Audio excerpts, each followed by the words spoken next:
Hey folks, Dust here, and I'm going to be serving as a desk analyst at this upcoming tournament, the iBP Masters, and so I thought I would do a little bit of a preview video. I'm going to try to keep it as brief as possible. There are a lot of teams to talk about, a lot of storylines going on, but I'll try to save the big information for the desk itself while I'm at the event, but just kind of provide you a little bit of something to get you prepared for the event if you want to get a little bit caught up to speed on some of these teams. It is going to be taking place in LA at the Avalon Hollywood Theater, or nightclub, I think it even might be. Not 100% sure there. It's taking place the 19th and the 20th, so it's a two-day event, Saturday and Sunday. It is going to be two groups of four doing the GSL format, but it is all going to be best of ones for the group stages. So gotta win two best of ones if you want to get out top seed. Might have to play a little bit more if you go down towards the bottom.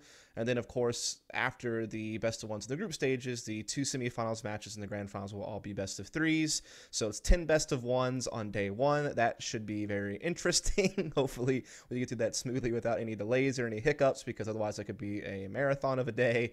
And then, of course, we have the three best of threes on Sunday to wrap things up. So I'm going to talk you through these groups, talk about each team a little bit, give some predictions on the matchups, and again, just try to keep it as brief as I can. But again, there is a decent bit to talk about.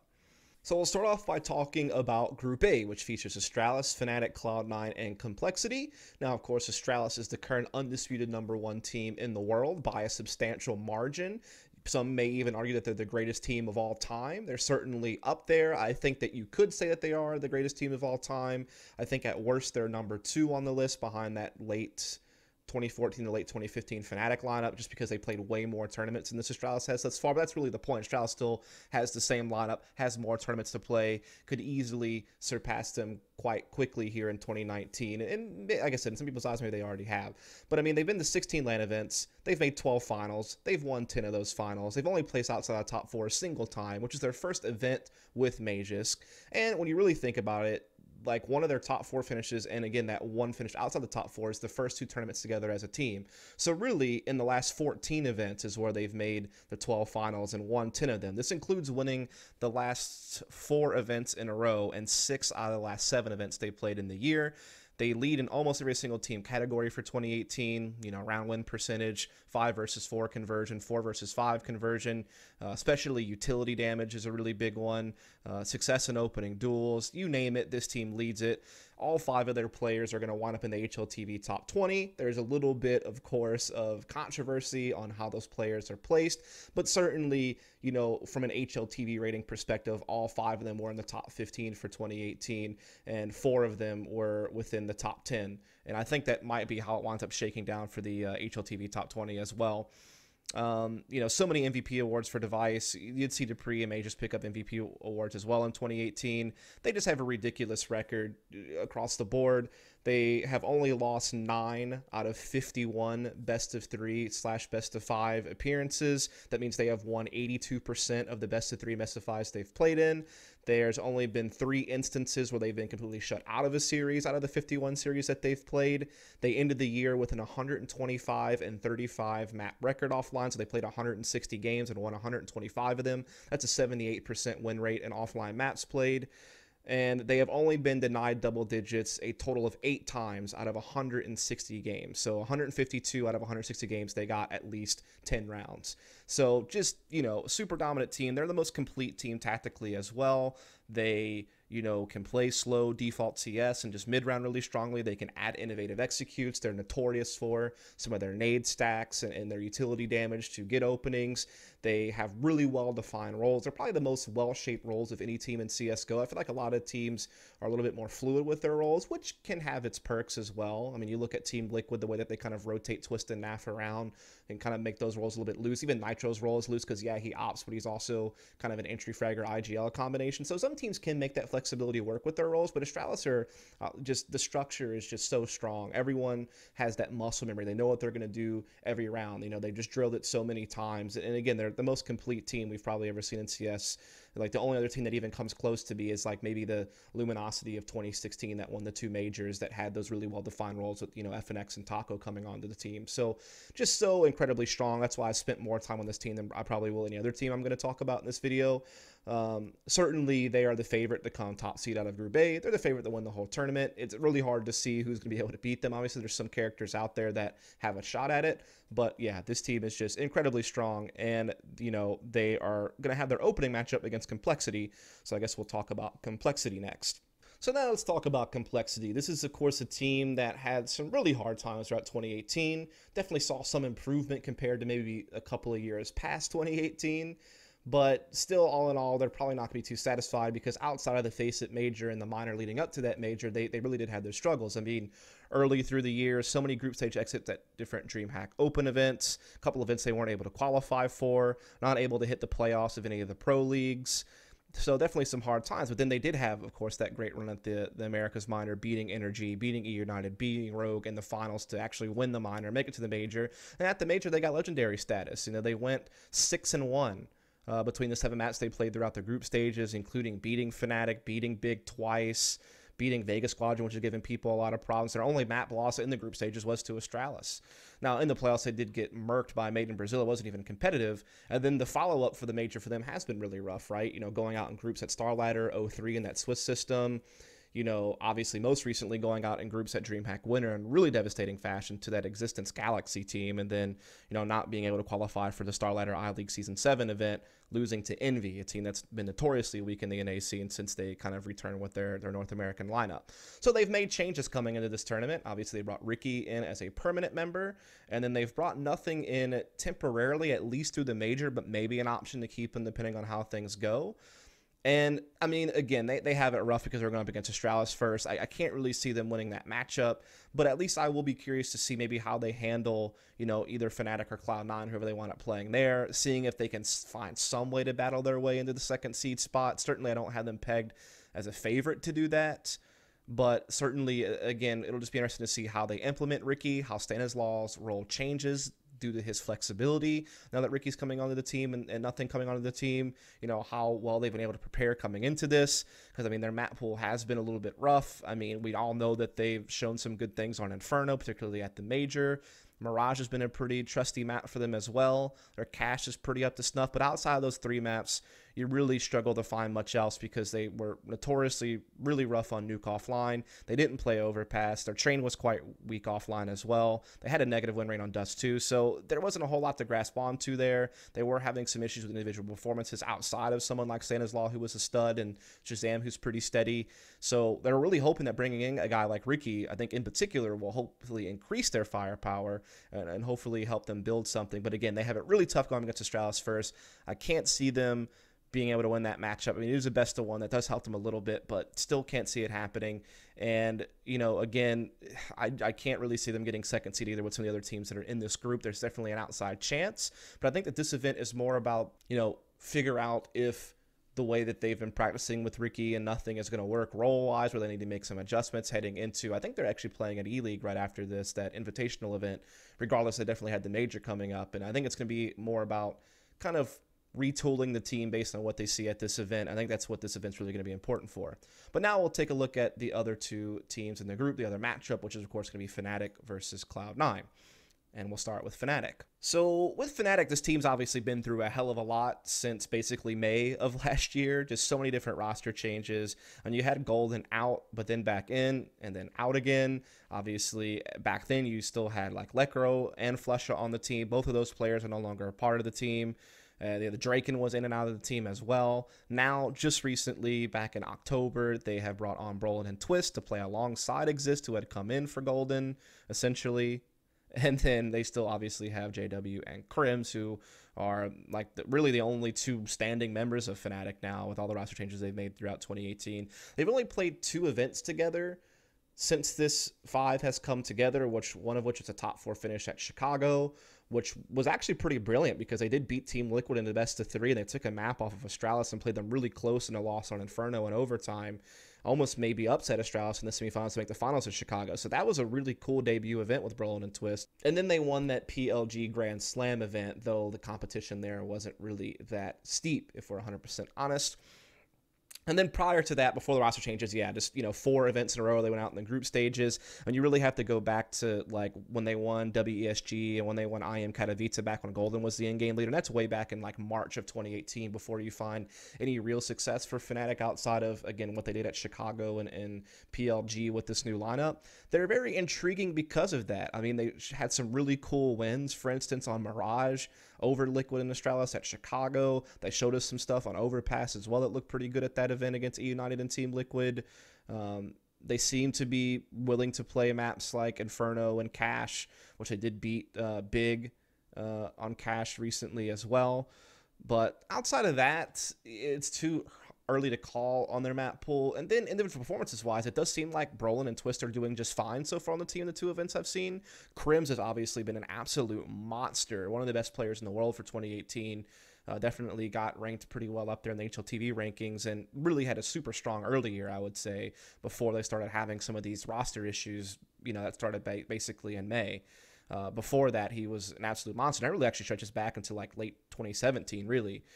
So they have definitely some firepower on this team. JW is a little bit more hit or miss. Nixis isn't really known for fragging, but at least they do have enough firepower to be dangerous. And while they do play a much looser and scrappy style of play, it does seem to still work for them to some degree. And again, what we saw so far for them looks pretty good. I think they're probably the team that is favorited to come second seed out of this group after Astralis based on what we've seen so far. But we'll talk about their opponent Cloud9 and see what they might be able to do. As similarly to Fnatic, they have also been, dealing with a lot of instability, much even more so than Fnatic actually. I mean, ever since Stewie left the team and then eventually Tarek left the team and they had FNS in and out of the team, they've had Sticko on the team and now he's out, with Flusha coming in, obviously Skadoodle steps down, Kiyoshima comes in.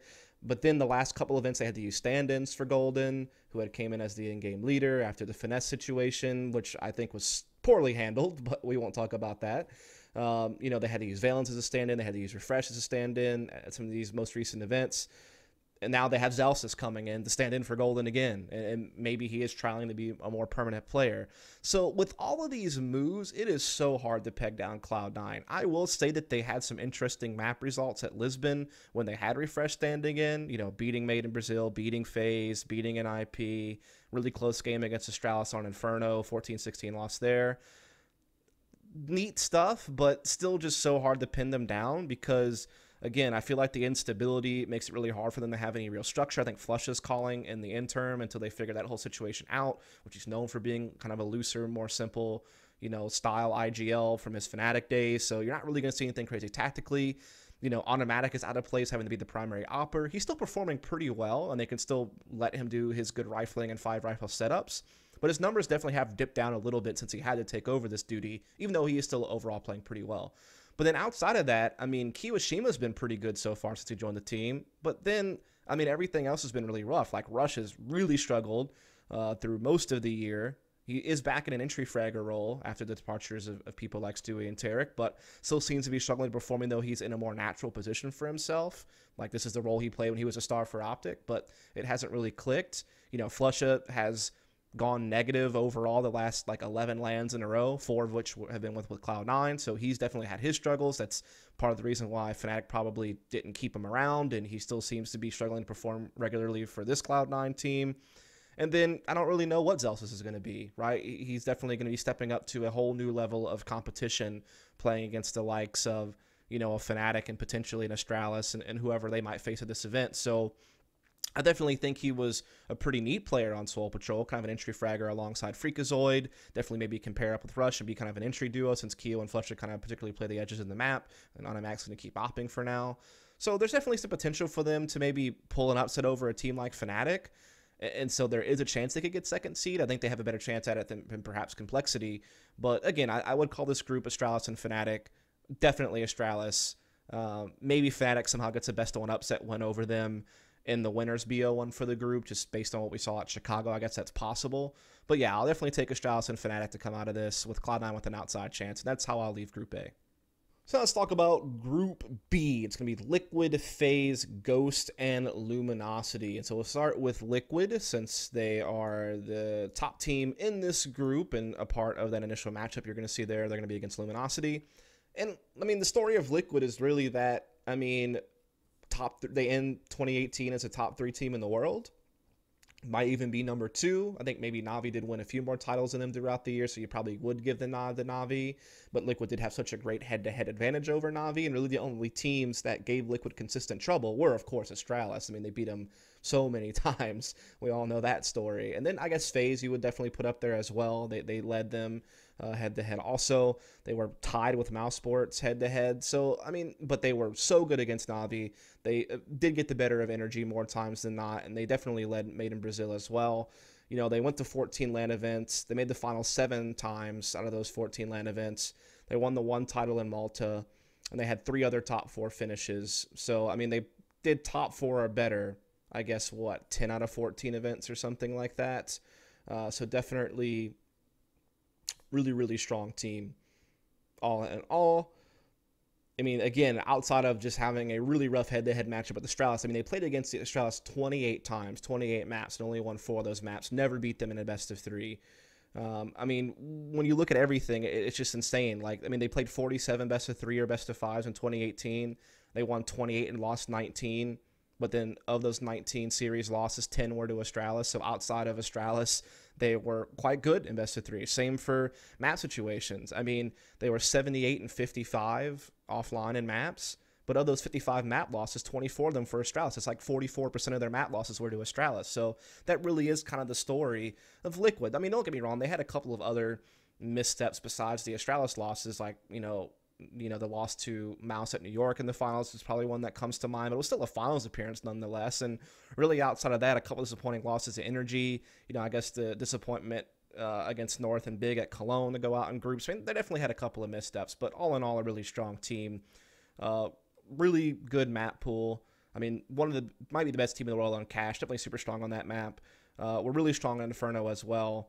And then some of the other maps are just deceiving because, I mean, they had an 8-10 record on Nuke, but 7 of the 10 losses were to Astralis. So outside of playing Astralis, they were quite strong on Nuke. Same could really be said for Dust 2. I mean, outside of the 3 losses to Astralis, they were 8-3 on Dust 2 offline. So pretty strong there as well.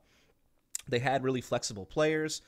You know, Twist and Naf really being super flexible in the roles that they could play. And both of those guys are top players in the HLTV rating. Same as Elige. Still a really strong entry rifler in his own right and was a bit flexible in his role as well. Nitro proving himself to be a really solid in-game leader. I mean, Liquid outside of Astralis is one of the best tactical teams in the world. Might be number 2 after Astralis. I mean, Big might be in the argument. A couple other teams you might be able to say. But I really felt like this team was really diverse with their strategy. And, you know, Nitro seemed to be a big part of that as a shot caller. And he's one of the better fragging in-game leaders out there, like a Glaive. You know, maybe not quite as good, obviously, but still definitely puts up numbers. So this team is really strong. They obviously have made a roster change as Taco and Zeus both departed from Made in Brazil. They've brought in Stewie 2K to be their new 5th in place of Taco, and they have Adrena as a coach. They've been boot camping for the last 2 weeks coming into this, so I know that they've definitely put in a lot of preparation. From what I can tell, Stewie has filled some of Taco's spots, but there's also been some shuffling around to get Stewie into comfortable positions. So they're trying to implement him in a meaningful way, a little bit of a balance of, hey, can you just fill in for Taco? I think in one instance, there was a couple of spots Taco played that Stewie just naturally liked to play anyway, so it was fine. But then there's been a couple of things where they've tinkered with. I don't want to give too much away because some of it's been kind of told to me in confidence, and some of it I just want to save for the desk. But I think that while this adjustment's going to be tough, and they're definitely going to miss a lot with Taco being gone and Zeus being gone, I think they still gain a lot with Adrena as a coach, being kind of a second mind to help out tactically to keep them even more fresh with their strategy. And, you know, Stewie 2K still definitely can be a player that can bring them a lot. I think particularly on CT side, to be that playmaker that can maybe get them out of ruts of being too timid. So definitely a super strong team. Definitely a team that's favored at the top Group B, unless you want to say FaZe is going to top Group B. I think there's definitely going to be a nice battle between Liquid and FaZe for the top seed of Group B. But yeah, certainly a very strong team coming into this tournament. No doubt about it. Best team from North America of all time. No doubt about it. I mean, if you're not counting the Brazilian teams, obviously. So definitely expect some good stuff there from them.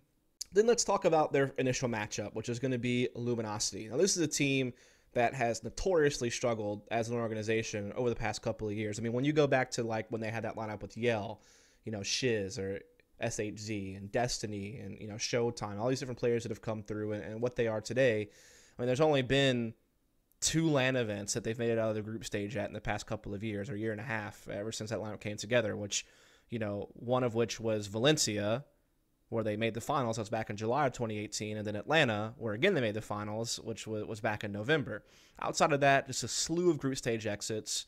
Online, they might be automatically relegated to Premier for the ESL side of things. I'm not sure if they might change the amount of teams in the Pro League, which might save Luminosity, but definitely were, looking to be relegated. And then I think they got set down to the Challengers in ECS as well, so didn't really do good in the Pro League, despite the fact that in the past they were typically a pretty solid middle-of-the-pack team in the Americas.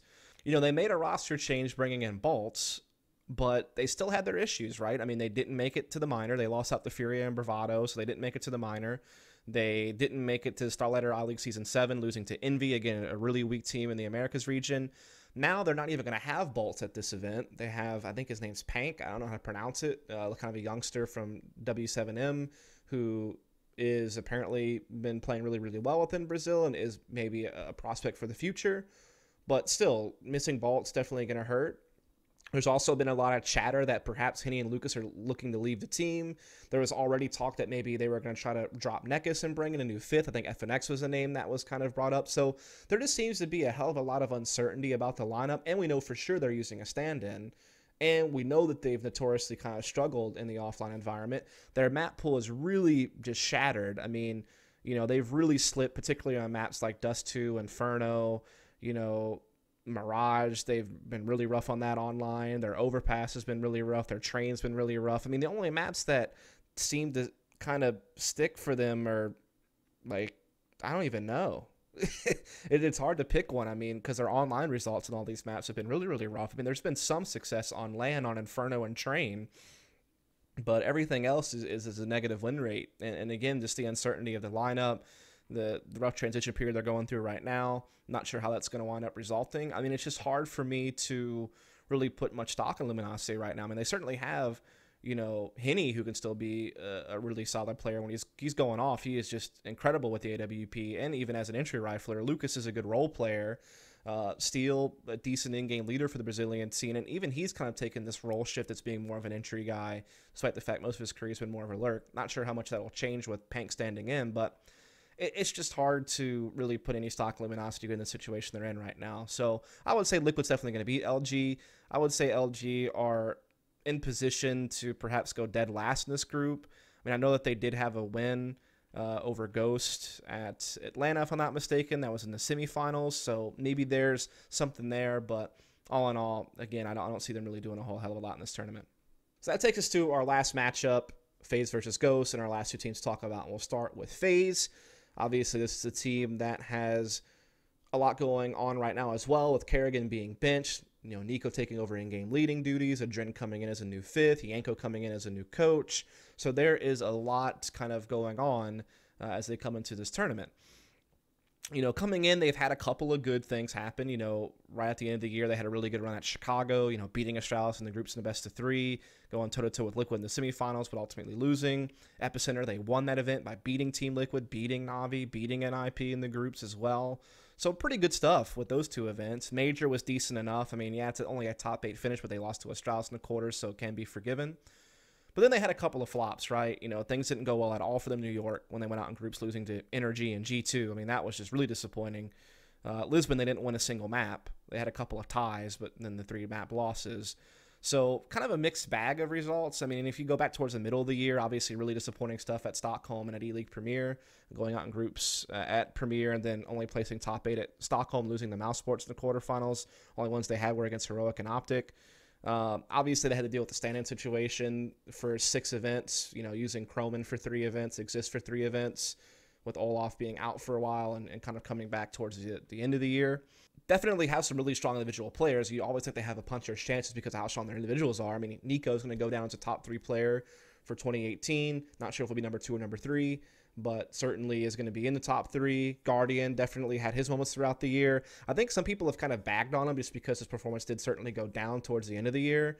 Like, he did really struggle at Blast Lisbon and, IM Chicago and Blast Copenhagen, and had a couple of other quiet events throughout the year.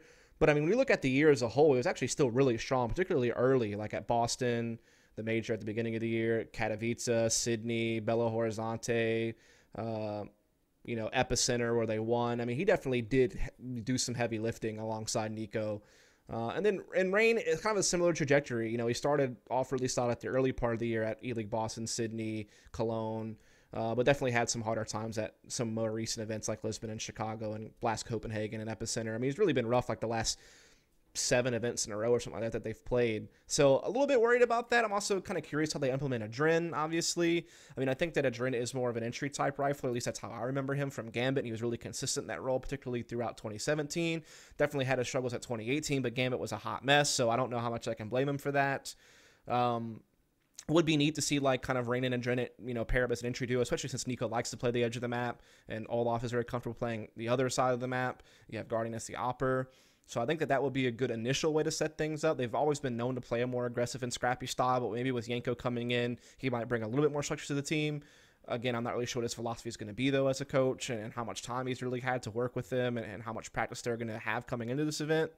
Definitely, again, some concerns about some of the fact that a couple of their big-name players did have some struggling individual form towards the end of the year. It also is just kind of disappointing that they didn't do a little bit better. I mean, they played 18 LAN events and only made 5 finals and only won 3 titles. I mean, it is a little bit rough because they're living in the Astralis era of 2018 and they had to deal with the sand situations, but you still would have thought they got a little bit more out of that, So hopefully this year can be their year. I think there was, again, a couple of big gaps in their map pool.